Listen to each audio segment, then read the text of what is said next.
Good morning and welcome to America's Home Cooking. I am going to show you how to make, let me get a small cutting board, I think that'd be better.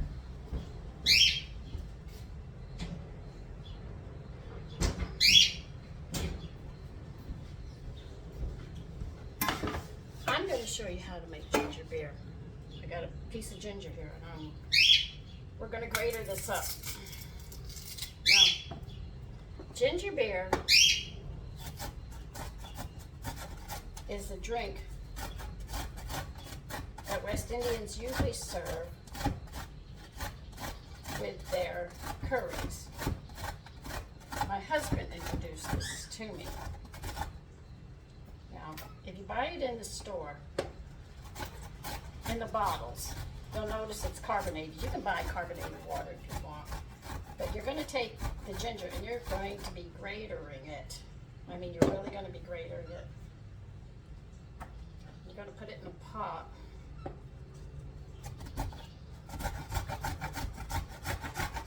You're not even going to peel it, you're just going to keep on gratering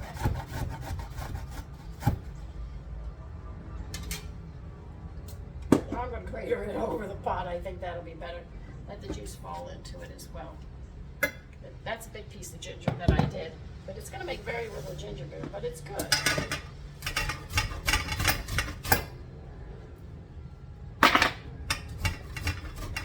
That's why you don't wear bracelets when you're cooking. They get in the way.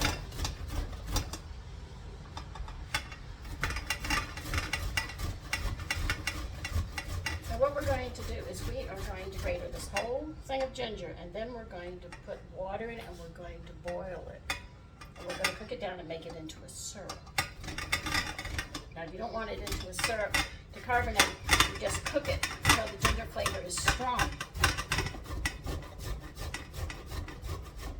And then you sweeten to taste. But this is how you make ginger beer. I don't like mine carbonated. Now carbonation, most people like carbonated sodas like Coke and stuff, and I understand this. But the problem is with carbonation, it interferes with the digestive system because it causes so much gas there that the walls of the intestines cannot get the nutrients into you. So when you're drinking and eating carbonated, you're having a carbonated drink with food, you're going to find out that you end up with gas and you're not getting the nutrients that you need. This is a problem with carbonated food. Drinks, I mean food, where they're coming from. So that's why I'm just going to make it with just a syrup and add water and sugar and stuff to sweeten it up.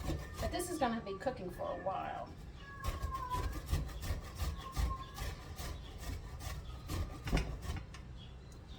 As you can see, it's a lot of elbow grease. So if you're thinking about having carbonated sodas with your meal, do remember that it is going to interfere with the digestion. And this has been known for a while.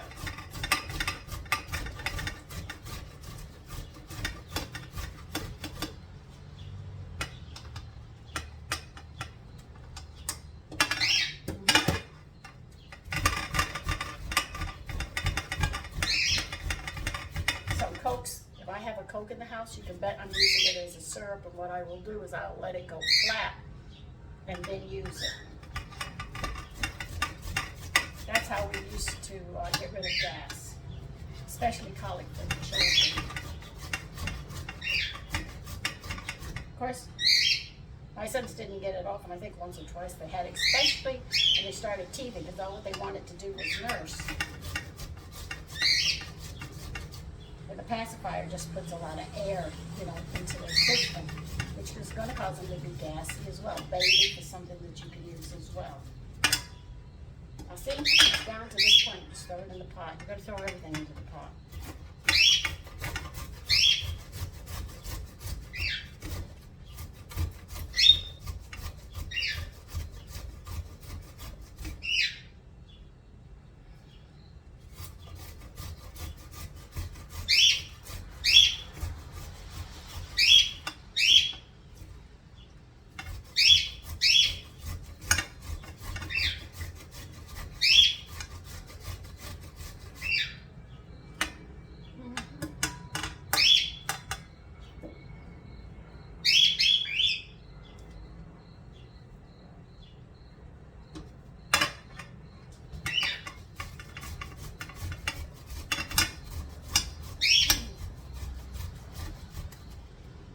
you don't have to lift weights. Just being in the kitchen, you develop these muscles.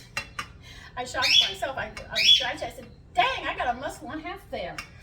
You know, most people my age, they're wimps. You know, the women are. Their arms aren't developed that well. I said, dang, I shocked myself. And tomorrow we will be making cinnamon raisin English muffins. That's done on a grill, because my oven's still out. And I found out what's going on with my oven. My 2 pieces, they say I need 2 pieces in here, so 2 things are broken in here, or burnt out, I should say. They're on back order, and they're trying to get the order in so they can come. They're hoping definitely by the 5th of next month my oven should be up and running. Maybe sooner, but we'll just have to wait and see. But it took a while, but somebody finally found out what is going on and why nobody's talking. See, when I grew up, the technician had to order something that was on back order. You would hear from the office, from the secretary, and she would let you know. You were never left in the dark like you are today. They say that things are better, but it's not better in the fact that nobody tells you anything, so you're sort of left in the dark. It might be more convenient, but social amenities are practically out the door. I mean, if I can't do something, I would definitely need to call and let somebody know. So what you're gonna fill your pot up with cold water, and we're gonna bring this to a boil.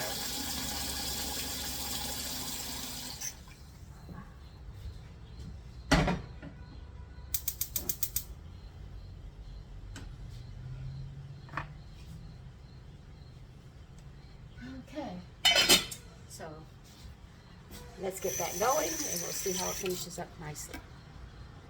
Okay, it started boiling. Be careful it doesn't boil over, all right?